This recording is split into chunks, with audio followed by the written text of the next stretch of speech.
Alabama A&M head coach Connell Maynor hates the transfer portal. And listen, Connell, even though I understand where you're coming from, I think your point is a tad bit flawed. Oh, yeah, it's locked on HBCU. Play my music. You are Locked On HBCU, your daily podcast covering HBCU sports. Part of the Locked On Podcast Network, your team every day.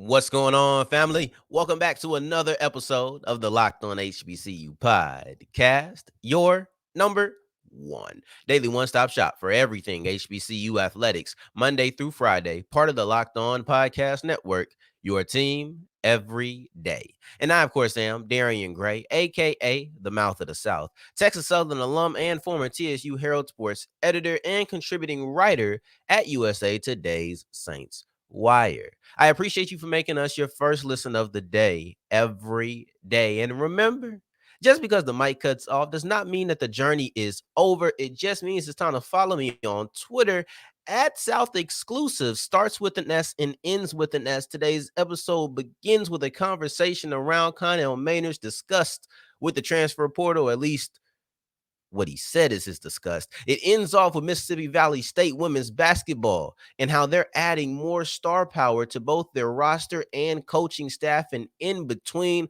we'll be discussing Shaw and how they plan on operating a 2-quarterback system. Oh, we have ourselves an episode, but I'll tell you what we really have. We really have ourselves a lead segment because Connell Maynor hates the transfer portal, but his point is just a tad bit flawed. So we'll break down the validity in what he feels. We'll look at the flaw. That'll be the most that we or the part that we discuss the most, the flaw in his logic, but then we'll also discuss the ramifications of the change that he desires. See, now I want to read to you a couple of quotes from what Connell Maynor had to say. And he was doing an interview with Urban Sports Sciences on YouTube if you want to go out and check it out. He said, and I quote, "No, I'm not a fan of it, the transfer portal, because it has basically turned all lower levels into JUCOs to where we develop players, and as soon as they develop, they get NIL deals and go somewhere else. We are just glorified JUCOs right now." I'm with you. Let me take a pause. I'm with you. Coach Maynard, right there, I can understand exactly what you're saying. I get the frustration. And if you just stop there, I might talk about this, but the tone in which I speak about it is not the same. But then is when you add this last sentence from another quote, right? And he was talking about how coaches leave and how basically players leave and the free movement that the transfer portal allows. And maybe I misinterpreted it, but this quote is no misinterpretation. This quote is directly what he said. He said, and I quote, "It should be only if your coach leaves that you can leave." I get the first part. I genuinely do. Because when you have players that you develop and then a big school comes a calling and now you went and found the diamond in the rough, but then they went and found you. And now who's left holding the bag? Who's the one left having to look for another diamond in the rough? That's the small schools. And I get it. That can be irritating. That can be frustrating. But when you try to change and essentially halt what the transfer portal is, you're halting what the transfer portal is when you say only if the coach leaves, you can leave. That's where the flaw comes in for me. That's when I begin to have issues. That's when I begin to say, you lost me, Coach Maynor. First off, you're choosing to ignore any of the circumstances that come with leaving in the transfer portal if you're only saying they can leave if the coach leaves. Secondly, and most importantly, you're choosing to ignore the good that comes from the transfer portal for the FCS. And you know that I feel this way. You know that I feel like you have to take the good and the bad as a give and a take. I feel like there's a lot of benefits that also come along with the detractions. However, you're just not seeing them as much because, the losses hurt a little bit more.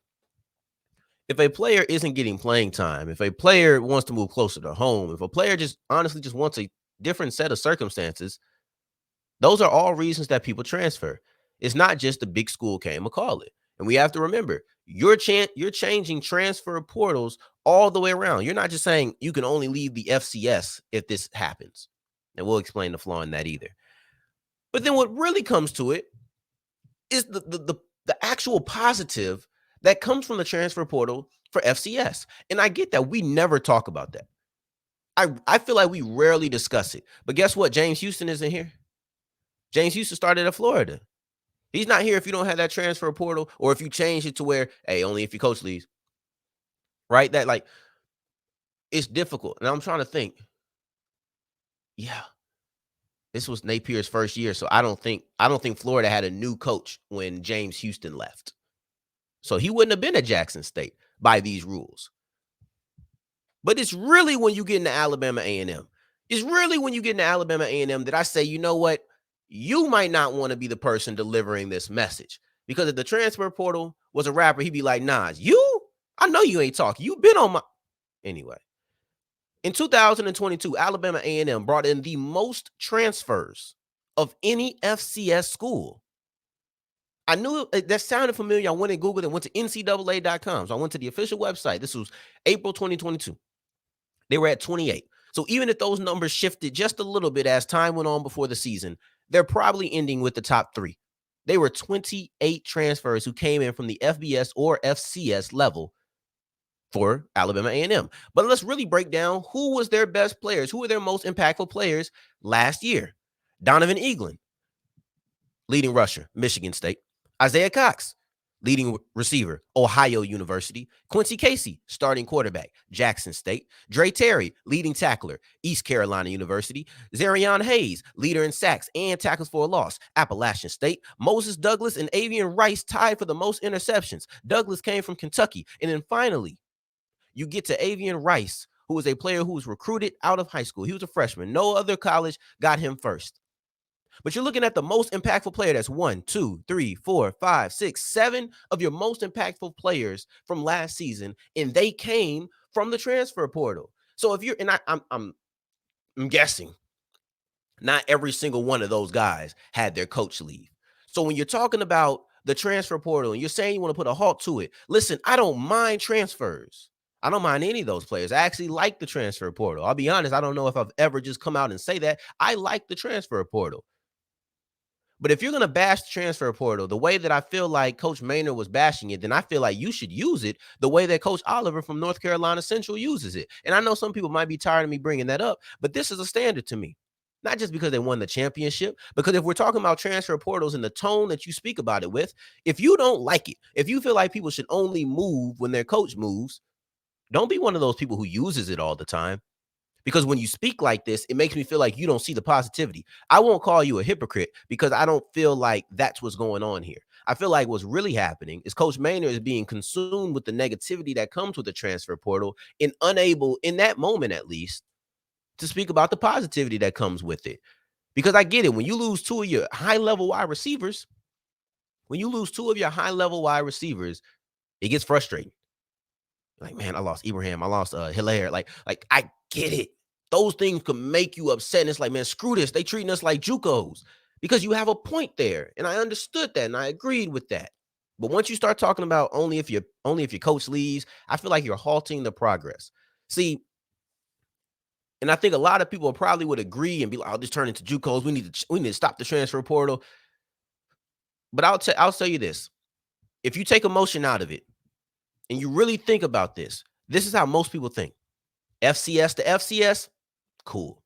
FCS to FBS, no. FBS to FCS, yeah, we love that. When you really look at it, let's talk about. Let's say that again, right? Let's say that again. How most people look at the transfer portal, and let's see if you notice the real issue that's going on there.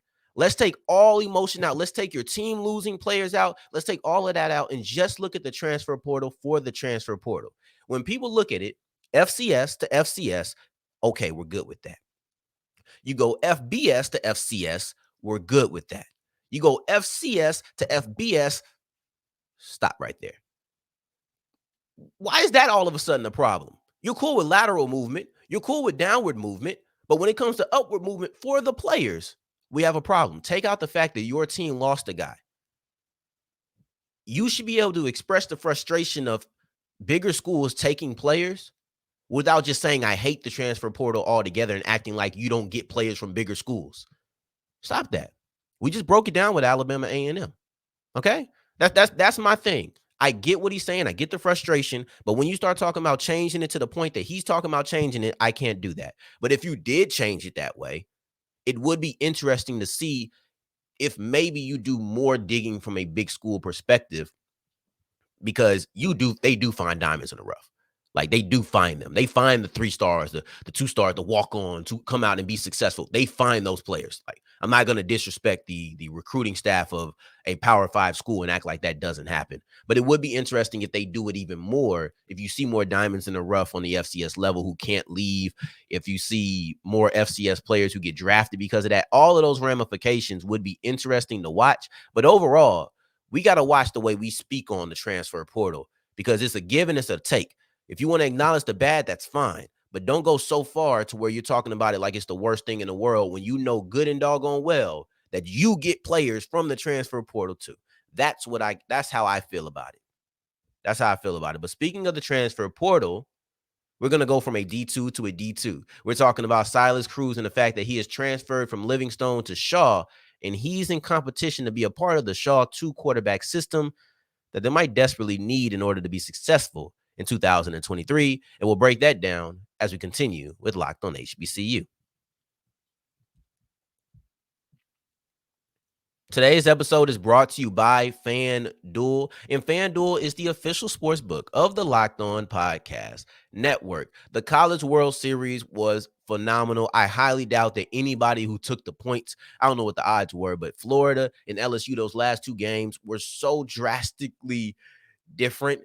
It was insane, but it was a phenomenally played game. Now we're moving into the MLB, right? And then we're moving into the futures. You have college football, professional football, NBA, college basketball. You have futures that could pay off later down the line. But if you're looking for something with a little bit more immediate of a return, then let's go ahead and bet on the baseball. Let's go ahead and bet on hockey's going.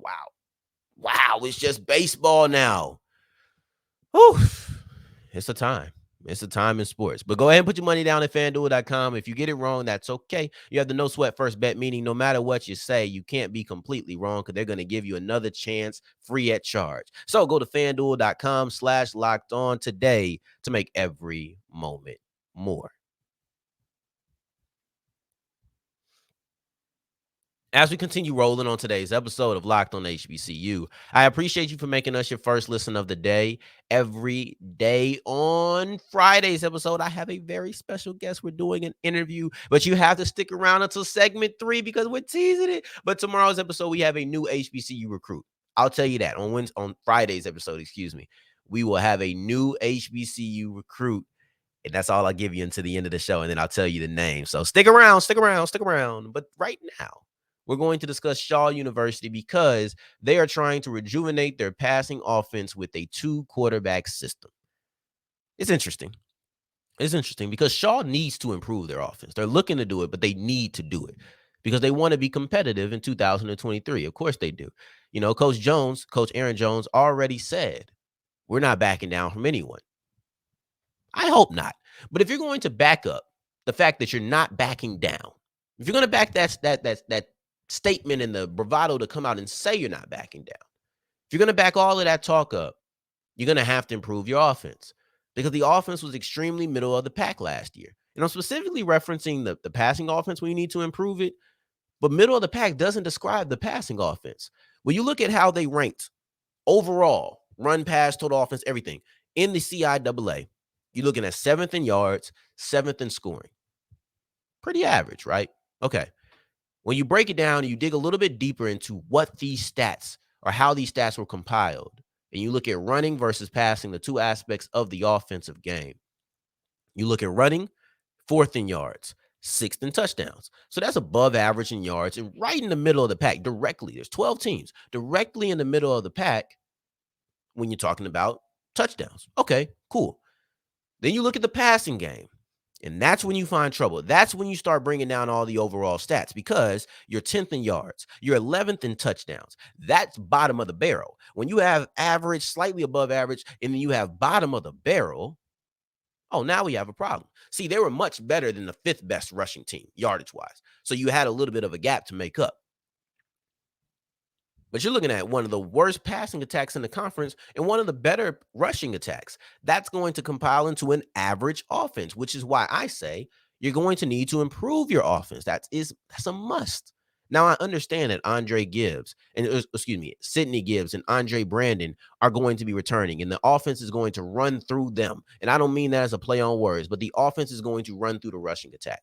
You have 2 running backs who were top 5 in yards per game in the conference. Of course, you're going to be a run-first team. As long as you can keep full health, that's what you're going to do. Okay, cool. I get that. Though your offense is going to go and function through the rushing attack, it might be defined by the passing attack. Because unless you are Jada Byers, unless you are rushing for 2,000 yards, and unless that's happening, you're going to need a passing game to go with it. And that's no disrespect to the Union passing game. I'm just saying in general, your rushing game has to be ridiculous. And that's exactly what Byers was last year. So your rushing game has to be ridiculous if your offense, if your passing is going to be at best. It's required. Okay, cool. So now you have the two quarterback system. You're bringing in 2 quarterbacks from last year, the 2 top returning quarterbacks from 2022, and you're bringing in a transfer in Silas Cruz from Livingstone. Cruz was had the 3rd most yards per game last year, but he had 16 interceptions, which was 2 interceptions per game that he played. So it's high upside. I'll take the yards all day of the week. Any day that ends in a Y, I'll be the 3rd best passing attack. I will take that. But 16 interceptions, I don't know. I'm not taking that. Like, it's like if I have to take the yards, but I have to take the interceptions that come with it, I'm probably turning that down. Realistically, if I have to do both, I'm probably turning that down. Just being honest with you. Okay? So here's where things get a little interesting. Christian Peters, your starting quarterback from last year, is returning, but he's going to be playing in a little dual threat system. So he'll be playing as a quarterback and as a wide receiver. That's fine. He says, I think it's going to be easy for me because I play quarterback. I know everything. That's fine. That's cool. That's fine and dandy. I understand perfectly. But that's nowhere near as fascinating as how much you're going to play wide receiver. I'm less concerned with how effective you play wide receiver and more so with how much you play it, because that's going to define just how important that this battle between Cruz and Patrick Blake, who is the other quarterback going back for it, is going to be. So here goes the quote from Coach Jones. Or Adrian Jones. I called him Aaron earlier. Excuse me. But, it ain't no secret. We're going to have a 2 quarterback system. We're not going to just have 1 quarterback. Of course, Christian Peters is going to play some at quarterback because he's an athlete and causes problems. But one of the other guys is going to get a lot of reps as well. To me, that sounds like Peters is going to primarily play as a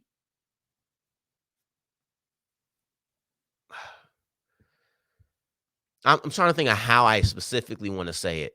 Like, because I don't want to say he's going to be a wide receiver and occasionally a quarterback, but he's going to play wide receiver more than he's going to play quarterback. And I doubt he rarely, if ever, will get the most passing attempts in a game. I just don't think that's going to happen because, and maybe I'm being too specific and too particular with my words. Lord knows I got a problem with that in real life. But when he said Christian Peters, he said he's going to play some. When he said one of those other guys, he said they're going to play a lot. A lot is more than some. Though he put it first, and if I would have been saying this, I would have said one of those other guys is going to play a lot. But Christian Peters is too much of an athlete and a problem maker, so he's going to play some. That's how I would have said it. So that kind of gives me a little confusion because I would have put the person who's going to play the most reps first in my sentence. But I'm trying not to be overly particular with how it was functioned or how it was framed and all of that. But overall, I do believe that he's saying that Christian Peters is going to play primarily wide receiver. And he did that at Winston-Salem State in a game versus Winston-Salem State, excuse me. He didn't have any passing attempts. Patrick Blake had all of them, 26 of them. Meanwhile, Peters had 3 receptions. I think you might see more games like that. They might use him like Taysom Hill. Jones also said there is a third that Peters is like a third running back there because of how athletic he is. That sounds like Taysom, man. That sounds like Taysom. And he might throw some, but overall, he's not going to. But like I said, this is the most fascinating thing. How he works out at these other positions, okay, whatever. But how much Christian Peters plays these other positions is going to be the real fascinating part, because the more he plays at quarterback, the less interesting that the quarterback battle underneath him becomes. But the less he plays at quarterback, the more interesting that quarterback battle between Silas Cruz and Patrick Blake becomes. And that'll be something to truly watch as we continue with looking at Shaw, almost at the episode, but as we continue to look at Shaw throughout the season and the progress that their offense makes, because they're going to need to improve. I told you this, and I'm not joking. They need to improve. And success in this two quarterback system will be imperative to making sure that those improvements actually happen. And as we move forward, we'll be discussing Mississippi Valley State and the fact that they are adding more star power, not only to their roster, but then also to their coaching staff as we wrap up today's episode of Locked on HBCU.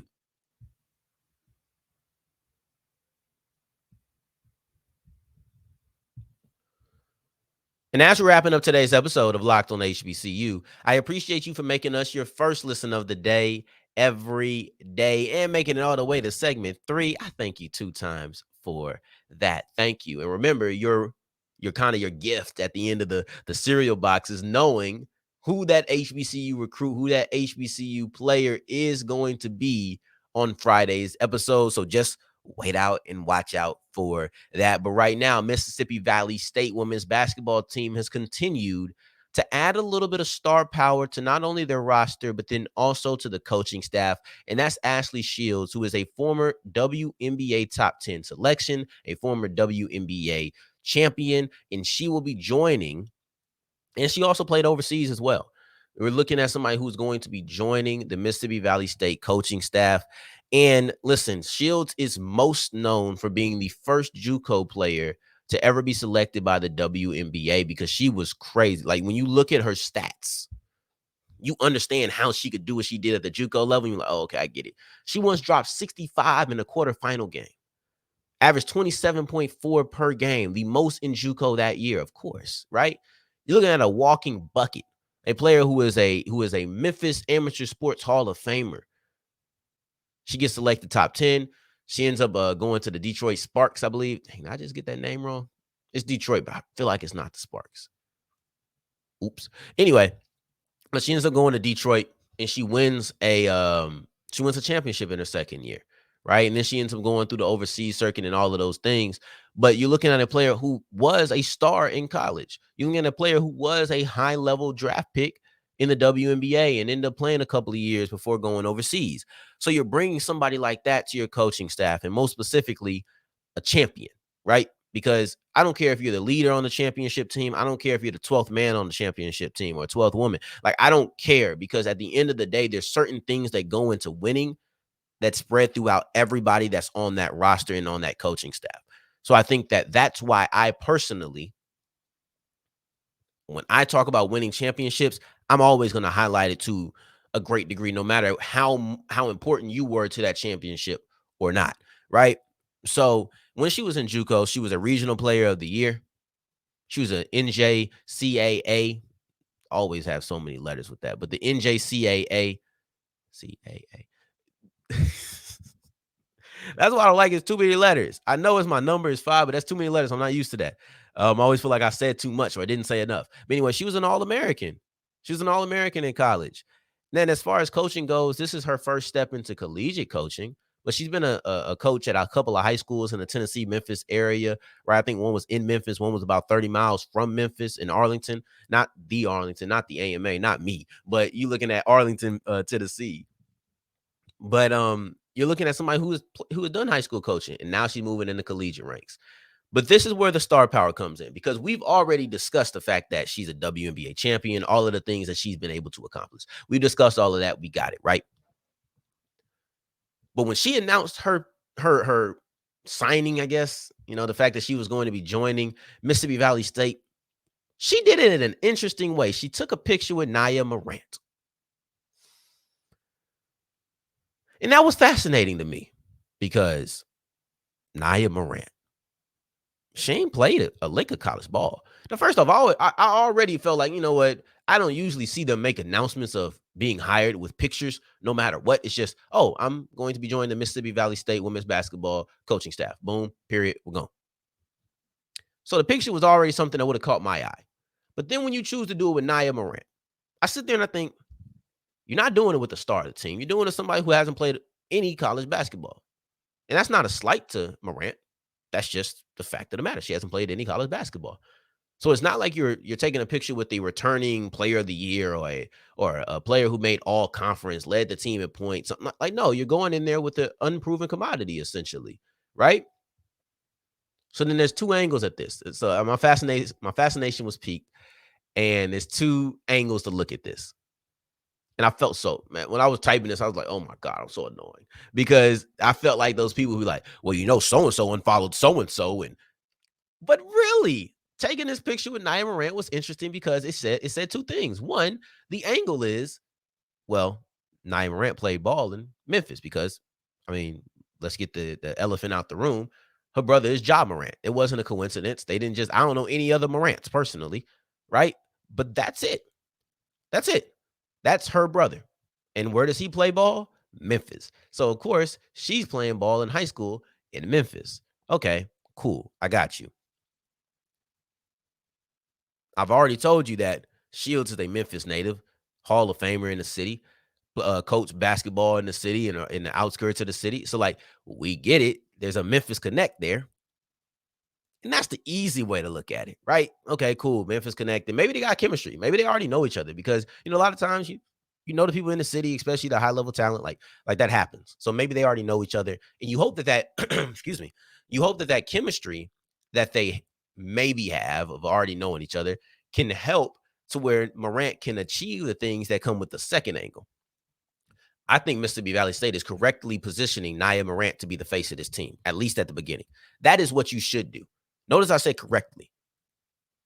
When you're looking at Niya Morant, I personally have no expectations for what she'll be. I don't. I'll be lying to you if I just told you I've broken down her game and all of these things. I don't have any expectations of what Niya Morant will be for Mississippi Valley State. However, I feel like I'm in the minority when it comes to that thought process. I feel like many people, probably most people, have an expectation of what she'll be, whether that's super athletic, whether that's somebody who cuts to the hole, whether that's somebody who's going to be a game changer, right? Because of who her brother is, people are going to have expectations. But here's the thing, the expectations and who her brother is, that's going to be reasons that people will come to just see. They want to watch. So when you position her as the face, when you position her as Mississippi Valley State, you see who we got. We got Niya Morant. We got Josh's sister. Like, we got it. Now it's a conversation of, oh, well, what's Josh's sister going to do? And I hate that for her, right? I hate that she's going to be at times reduced to Josh's sister, but she's also probably used to it, irritated by it, kind of like Ty Floyd was when she was talking about, I'm not Bar Nunn's daughter, like I'm Ty Floyd. But anyway, but people are going to want to see, what does Josh's sister do? You know, and then the one time Ja comes to see at the game, oh, now it's a conversation of, oh, Josh there? Oh, bring him out. Oh, the whole dorm's gonna be showing up now. Especially the ladies. The girls love Ja. Like the dudes, they watch the game. The dudes love Ja. Everybody loves Ja. Everybody loves Ja. Now, of course, we hate that he's gonna be suspended, but we love Ja, right? So you know a lot of people are gonna show up in the games that he does come. And I'm sure he will be at least at one of those games. And when he does, then everybody will fill out. But positioning Morant as the face of the team has less to do with what she actually does on the court and more about the stands that are surrounding the court. And then you hope that once she does get on the court, she showcases ability to validate all of the hype that you've given her. That's the way that I look at it. That's the way that you need to have it be done. You position her as the face because it's going to get more people in. You're going to have more revenue. You're going to do all of those things because she is a draw, period. Niya Morant is going to be a draw for Mississippi Valley State women's basketball team. Even though she hasn't played a lick of collegiate basketball, I would consider her a star because of the name recognition that she'll come in with. Okay. Take that, use it for monetary gain, and then hope that she validates it so that the people who are in the stands continue to stay in the stands. I think it just makes perfect sense. Mississippi Valley State and the star power they're using, you got to use it right, but you could be on the come up for this one right here. And speaking of Mississippi Valley State, on Friday, we will have Aaron Webb, the UT Martin transfer, who is now a defensive back for Mississippi Valley State. And he will be joining the show to discuss not only his commitment to Mississippi Valley State, but of course, you know how I get down. We got to get into some personal. We got to get into his life and some things that are outside of the game of football. But you have to wait until Friday for that. So I appreciate you for making us your first listen of the day every day. I really do. And I know you're going to want to do it Friday now as well. Until then, till the next time that we hear each other, family, take care, stay blessed. Peace.